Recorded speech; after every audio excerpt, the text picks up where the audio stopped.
Une exposition événement à La Haye, aux Pays-Bas, qui fête les 100 ans d'un mouvement artistique de renommée mondiale, le mouvement Le Style en français, incarné notamment par Piotr Mondrian. Après avoir célébré Van Gogh en 2015 et Jérôme Bosch en 2016, voici le maître de l'abstraction et de l'alliance du bleu, du jaune et du rouge. Le peintre né en 1872 et mort en 1944 abandonne le paysage après un voyage à Paris en 1912 pour adopter une technique géométrique radicale. Stéphane Cornic s'est rendu au Gemeente-Museum de La Haye. Je dis, mais je voudrais juste pouvoir vivre avec pendant quelques jours. Et oui, avec son art abstrait et coloré, Mondrian a marqué l'histoire de l'art, mais aussi la culture populaire. Tout au long de l'année, les Pays-Bas célèbrent le centenaire de la revue d'art et d'architecture à laquelle il collaborait, De Stijl, ou en français, Le style, Ça sonne bien mieux que De Stijl. De Stijl. Créée en 1917 par Theo van der Burg, elle a donné son nom par extension à ce mouvement plastique très influent qui inventa au début du XXe siècle une forme d'abstraction.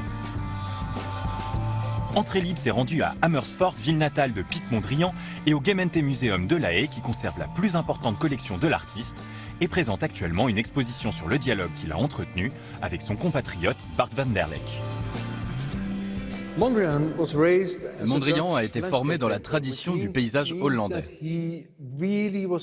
Il était donc d'emblée concerné par les potentialités des couleurs, des pleins et des lignes. Mais ce qu'il voulait, ce n'était pas une bonne composition, une fenêtre sur la réalité, sur le passé. Il voulait un art du présent. Et à partir de 1907, petit à petit, il essaie de transmettre une autre sensibilité de la beauté. Après avoir découvert l'œuvre de Braque et Picasso à Amsterdam, Piet Mondrian se rend à Paris en 1912 pour emprunter la voie du cubisme. C'était la chose la plus moderne qu'il ait vue dans sa vie. Il adapta donc le cubisme à De Stijl en expérimentant. Et c'est là qu'apparaissent les lignes horizontales et verticales dans ses peintures.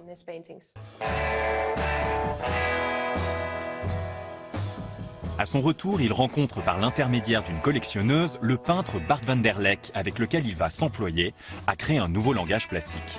Ils échangeaient, ils commentaient et critiquaient leurs nouveaux travaux. À tâtons, un peu comme des scientifiques, ils exploraient une nouvelle forme d'art, un art abstrait pour le futur. Bart van der Leck simplifie la figure humaine qu'il hiératise et Mondrian utilise les lignes du paysage.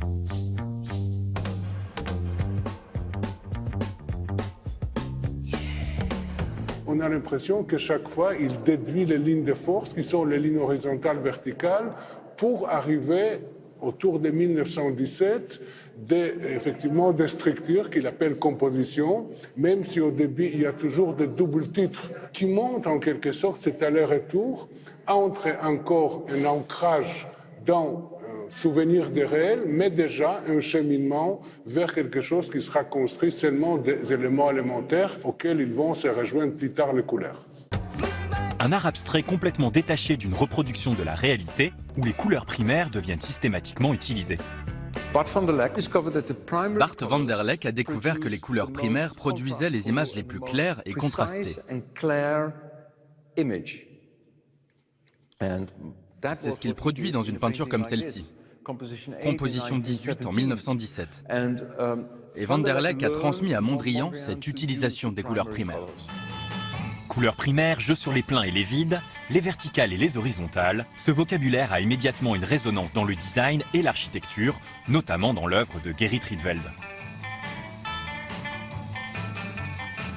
La maison Rietveld Schröder de 1926 à Utrecht est vraiment un exemple emblématique des qualités de transformation de l'espace par l'utilisation de lignes et d'aplats colorés. C'est en quelque sorte une peinture dans laquelle vous pouvez vivre. Tous les architectes sont en résonance avec Mondrian et van der Leck. L'utilisation des aplats colorés et les possibilités que cela offre, ça a été découvert par les artistes de De Stijl. Après la Première Guerre mondiale, Mondrian retournera vivre à Paris, jusqu'en 1938, où il fuira vers Londres face à la montée du nazisme, avant d'embarquer pour New York, où il finira sa vie. New York, la ville en parfaite adéquation avec son art, entre régularité de la grille urbaine et sonorité jazz, comme le représente sa dernière œuvre inachevée, Victory Boogie Woogie.